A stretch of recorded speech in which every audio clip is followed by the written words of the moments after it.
There were twin girls, different as day and night. One little girl was a pessimist. Nothing was ever right. She was always whining and complaining. Her sister was an optimist. She was joyful all the time. Everything was always right and wonderful. Their parents were pretty baffled by the difference in these two girls. So they took the girls to a psychiatrist. The psychiatrist said, I'll deal with this. And he took the girl, separated the girls, and first he took the little pessimist girl to a room and he opened the door. And it was filled with bright, beautiful stuffed animals, all kinds of toys and games galore. And that little girl sat down and started crying. And he said, "What's wrong?" The little girl said, "If I play with these, they'll break." So he left that little girl and he went to the optimistic little girl and he took her to a different room. He opened the door. The only thing that was in there was a pile of manure. And that little girl squealed with delight. She started running up that manure mountain and started digging. And the psychiatrist was pretty surprised. He said, "What are you doing?" She said, "There's got to be a pony in here somewhere." It's okay to laugh. Laughter, what does that do for you? When you laugh, it refreshes your spirit. And we know that laughter is the best medicine, right? Actually, research shows that laughter lightens your load mentally. And it produces a good, relaxed feeling, so it's good for your body. And it makes it easier to cope with difficult situations. And we know difficult situations, don't we? Laughter is actually a mini vacation from those. Our difficulties, our struggles, and our storms are not a surprise to God. In fact, as Harry read this morning in the Amplified Bible, Jesus tells us, in the world you will have trials and tribulation and frustration. But he says, be of good cheer. Take heart. And we can do that because we can have that joy on the inside of us to refresh our spirit. Now, how do you do that? In Scripture, John talks, as Harry read this morning, about streams of living water that flow from within. He says, "But those who drink the water I give will never be thirsty again." It becomes a fresh, bubbling spring within them. Can't you feel that just thinking about it? Author Sarah Young writes, "Knowing God intimately is like having a wellspring of joy within you. And this spring flows freely from the throne of grace so that your joy is independent of circumstances." Let me read that again. Knowing God intimately is like having a wellspring of joy within you. And that spring flows freely from the throne of grace, so our joy is independent of circumstances. Tessa Bilecki is a Christian monk who studied the saints and the mystics.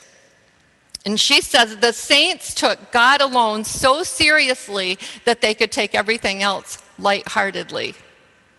She says the saints were joy-filled, they laughed uproariously.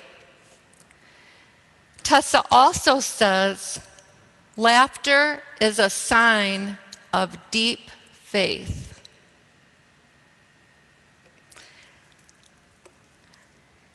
I don't know about you, but when I'm reading that, I think, okay, so how do I develop that deep faith? Did your head go there too? How do we develop deep faith? In the time that I've been here at St. John's, and previous to that, coaches and mentors, I have learned from so many saints. We have saints in our midst.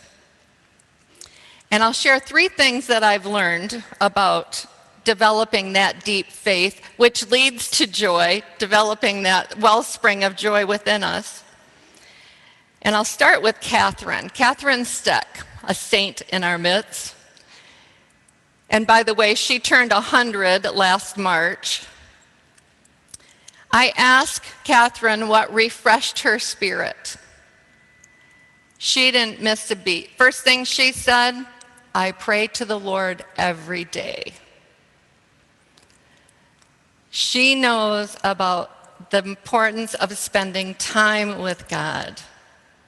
So we'll talk about 3 T's: time with God, trusting God, and thanking God. 3 T's, so you can remember that. So you can have that wellspring of joy to be refreshed. So time with God, that's time that we seek Him. We can have everything in God's presence. Scripture says, in God's presence is fullness of joy. Everything we need. So we can relax, breathe in His Spirit, step away. Sandra said, refreshing my spirit is stepping away from the ordinary. So that means away from our phones, away from TV, away from any distraction, just so we can spend time with God. That might be music that soothes your soul, but time with Him to get to know Him, to read His Word, read about Him. Last week in her sermon, Pastor Judy said, when we connect to the divine, the storm fades. Time with God feeds your faith and it starves your fears. It also develops trust. Trusting God. What we want to do is be able to trust His heart, His timing, His good plans for us. So the time we have with Him, we get to know Him and we can trust Him better. I have a friend, college roommate actually, Nance. She's a woman of deep faith, and we talk every Wednesday morning, prayer, chat, prayer. She's amazing when it comes to trusting, and she's unshakable. That doesn't mean she doesn't get disappointed or sad, but she is unshakable. And her phrase, I'll share with you because I love it. When we're talking about the country and the world, and it seems like such a mess, and our country doesn't seem like one nation under God, Nance always says, God, I have all my eggs in your basket. That's trust.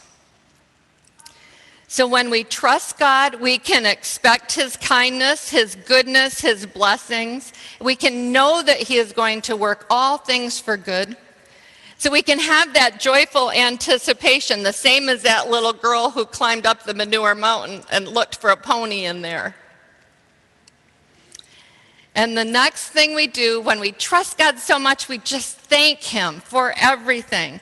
The happiest people I know practice gratitude daily, on purpose. They are intentional about it.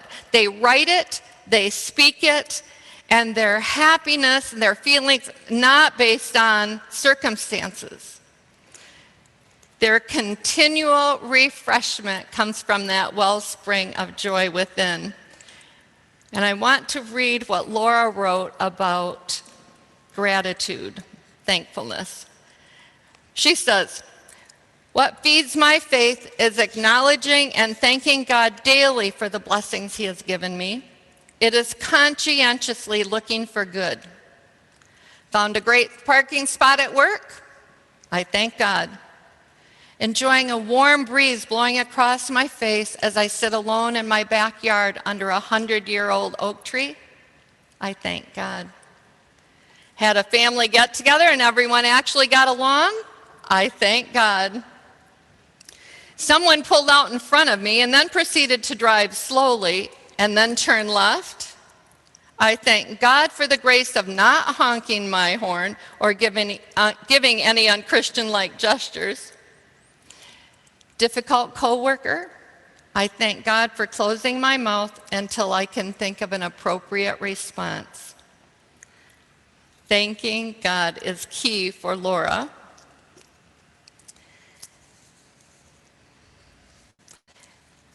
And thanking God when things are going well is pretty easy. When they're not, it's a different story. And I need examples of people who do that. This summer I read The Hiding Place by Corrie ten Boom. Are you familiar with that, Corrie ten Boom? Corrie and her family were Dutch Christians during World War II. They risked their own lives and hid Jews in their home. They were discovered by the Nazis and they were imprisoned. Corrie and her sister Betsy were sent to a concentration camp. Theirs is a story of deep faith in the midst of horrible circumstances. And I want to read a part of this to you. Corrie said, "Fleas! This place is swarming with them. How can we live in such a place?" Betsy said, show us how." It was said so matter-of-factly that it took Corrie a second to realize that her sister was praying. More and more, the distinction between prayer and the rest of her life seemed to be vanishing for Betsy. "Corrie," Betsy said, "God gave us the answer before we even ask, as he always does. In the Bible this morning, read that again." So Corrie read from 1 Thessalonians. "Comfort the frightened, help the weak, be patient with everyone. See that none of you repays evil for evil, but always seek to do good to one another and to all. Rejoice always, pray constantly, give thanks in all circumstances." That's it, Corrie. That's his answer. Give thanks in all circumstances. That's what we can do. We can start right now and thank God for every single thing about this new barracks. Such as, Corrie asked, such as being assigned here together. "Thank you, dear Lord, that there was no inspection when we entered," because they had their Bibles hidden under their clothes. "Thank you for all the women here in this room who will meet you in these pages." "Yes," said Betsy. "Thank you for the crowding here. Since we're so packed, that many more will hear." "And thank you for the fleas," Betsy said. "The fleas," Corrie said. This was too much. "Betsy, there's no way even God could make me grateful for a flea." Give thanks in all circumstances. It doesn't say pleasant circumstances. Corrie writes, "I was sure Betsy was wrong about the fleas. We discover later she was not wrong. The fleas turned out to be a blessing in disguise." You've had those too, haven't you?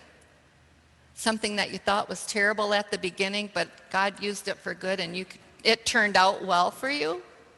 A blessing in disguise. When we spend time with God and we get to know him and trust him, we can be thankful in all circumstances. We can have that deep faith, that wellspring within.